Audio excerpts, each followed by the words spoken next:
Halo teman-teman, balik lagi di channel YouTube aku.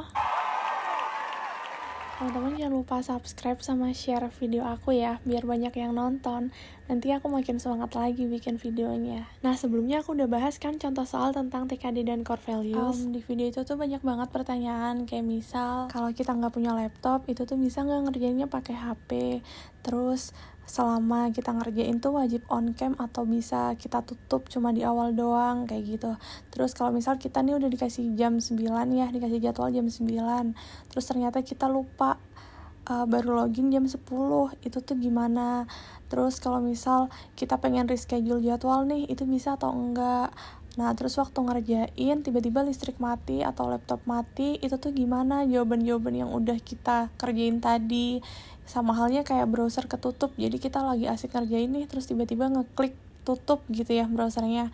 Nah, itu kayak gimana? Pertanyaan-pertanyaan tadi dan pertanyaan-pertanyaan lainnya yang sekiranya ini tuh bakal bikin bingung waktu kita ngerjain TKD nanti, itu tuh bakal aku jawab di video kali ini. Jawaban yang aku jawab nanti tuh itu berdasarkan peraturan tertulis rekrutmen bersama waktu tes TKD pertengahan tahun kemarin ya teman-teman. Jadi ini bisa dipakai referensi sama teman-teman kalau misal tuh tahun depan akhir tahun ini tuh peraturannya beda lagi, itu tolong di cross check lagi ya teman-teman. Pertanyaan paling banyak nih, apakah kita bisa ngerjain tesnya itu cuma pakai HP tapi nggak pakai laptop? Dan jawabannya adalah ya, jadi nggak boleh ya teman-teman. Jadi kalau berdasarkan peraturan RBB pertengahan tahun ini, itu tuh nggak diperbolehkan untuk menggunakan handphone ataupun tablet. Jadi kita diwajibkan menggunakan PC ataupun laptop kayak gitu. Yang kedua, apakah sepanjang tes wajib on cam? Dan jawabannya adalah iya, jadi sepanjang tes itu kita wajib on cam. Nah, pertama kali kita masuk tuh di webnya, nanti akan ada pop-up muncul kan, itu tuh nanti kita akan aktifin kamera, terus kita akan difoto gitu untuk registrasi wajah. Setelah itu kameranya akan on terus tuh. Setelah registrasi wajah udah deh kita mulai ngerjain, dan itu kameranya auto on sampai di akhir, jadi kita nggak usah ngapa-ngapain lagi, itu tuh kameranya pasti tetap hidup kayak gitu.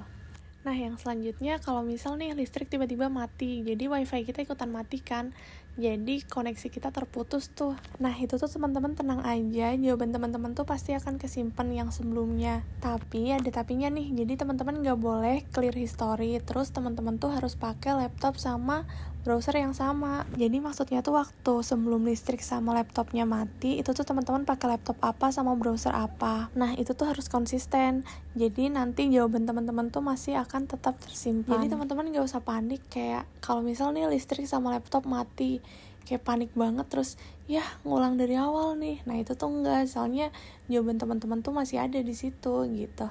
Next, apa aja yang dilarang untuk digunakan saat kita ngerjain soal TKD-nya? Jadi yang boleh cuma kacamata doang sih. Ngapain aku masukin ya? Jadi yang nggak boleh itu ada kalkulator. Tentu ya, kalau kalkulator itu nggak boleh. Jadi dalam waktu 120 menit kita ngerjain 100 soal, terutama yang hitung-hitungan tuh harus cepet banget. Soalnya nggak boleh pakai kalkulator ya. Jadi kayak ngitungnya harus cepet gitu. Terus juga ada masker sama topi. Jadi kita nggak boleh pakai aksesoris yang nutupin wajah kita. Jadi kayak masker, topi itu tuh nggak boleh, tapi kacamata boleh. Pertanyaan selanjutnya, apa yang harus dilakukan jika gagal login? Nah, ini harus di make sure dulu teman-teman loginnya itu pakai username sama password yang sama, yang sesuai maksudnya. Jadi kayak dipastikan lagi apakah itu nggak ada typo, terus huruf besar kecilnya diperhatikan, gak ada spasi tambahan, soalnya sistem loginnya itu kayak sensitif ya. Nah, kalau tetap nggak bisa, teman-teman bisa hubungi helpdesk yang tertera. Pertanyaan selanjutnya adalah bagaimana jika mengerjakan di luar jadwal? Ini ada 2 case ya teman-teman. Yang pertama tuh kecepatan, jadi teman-teman login sebelum waktu yang udah ditentuin. Nah, yang kedua teman-teman tuh kalau misal terlambat, jadi kayak telat dari waktu yang udah ditentuin gitu. Jadi kalau misal teman-teman login sebelum waktunya, ntar tuh teman-teman disuruh nunggunya nih sampai jadwal yang udah dikasih ke teman-teman. Kalau teman-teman telat, itu tuh ntar ada konsekuensinya. Jadi kalau misal nih teman-teman dikasih jadwal jam 9 sampai jam 11 ya. Nah, terus teman-teman baru login jam 10 tuh, kan udah telat sejam. Nah, nanti waktu teman-teman tuh udah tinggal 1 jam, bukan 2 jam lagi, bukan dari jam 10 ke jam 12, tapi tetap sampai jam 11. Jadi diusahakan jangan sampai telat ya teman-teman. Teman-teman harus standby kayak 15 menit sebelum waktu dimulai kayak gitu. Nah, pertanyaan selanjutnya, kalau misal nih kita udah dikasih jadwal ya sama mereka, terus kita nggak bisa di jam segitu, jadi kita pengen nge-reschedule jadwal kan? Jawabannya tuh, nah, jadi nggak bisa ya teman-teman kalau kita pengen nge-reschedule jadwal tuh. Jadi pihak panitianya tuh nggak mengakomodir permintaan pergantian jadwal tes. Nah, mau nggak mau kita harus ngikutin jadwal yang udah mereka bikin. Ini yang tadi sempat aku bahas untuk ngidupin kamera saat kita baru login. Nah, nanti akan ada muncul pop-up kayak allow kamera. Teman-teman tinggal klik allow aja, terus setelah itu akan ada face registration. Ini tuh nanti kayak kita di foto gitu. Untuk fotonya tampilannya itu harus kelihatan sewajah ya, kayak laptopnya bener-bener di depan wajah kita, dan juga kitanya nggak boleh backlight ya teman-teman. Pertanyaan selanjutnya nih, gimana kalau misal kita nggak sengaja nutup browser? Nah, jadi jawabannya kita tuh masih bisa ngelanjutin. Kita bisa buka lagi link yang udah mereka kasih ke kita, dan jawaban kita juga masih akan tersimpan asal kita masih pakai browser dan laptop yang sama ya teman-teman. 2 pertanyaan terakhir, jadi gimana kalau misal webnya itu selalu error? Jadi misal teman-teman udah login nih, tapi meskipun berhasil login,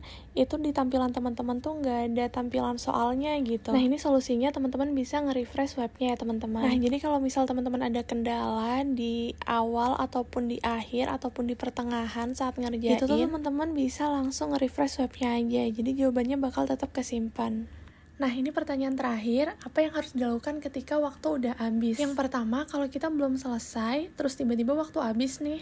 Nah, itu semua soal yang udah teman-teman jawab, itu langsung auto ke submit sendiri. Terus yang kedua, kalau misal nih, waktunya masih banyak ya, tapi teman-teman udah selesai, terus kayak ngapain nungguin gitu kan. Nah, itu teman-teman bisa langsung klik di halaman terakhir, itu tuh nanti bakal ada tombol selesai tes. Jadi teman-teman juga bisa ya mengakhiri tesnya sebelum waktunya itu habis. Nah, segitu aja sharing aku tentang teknis pelaksanaan TKD pertengahan tahun kemarin. Untuk video lainnya nyusul ya teman-teman. Jangan lupa subscribe, terus bisa juga share video aku ke teman-teman yang lagi ngebutuhin gitu ya. Nah, kalau masih ada yang pengen teman-teman tanyain, bisa langsung komen aja ya teman-teman. Insya Allah pasti aku balas semua komen-komennya. Thank you teman-teman, see you on the next video.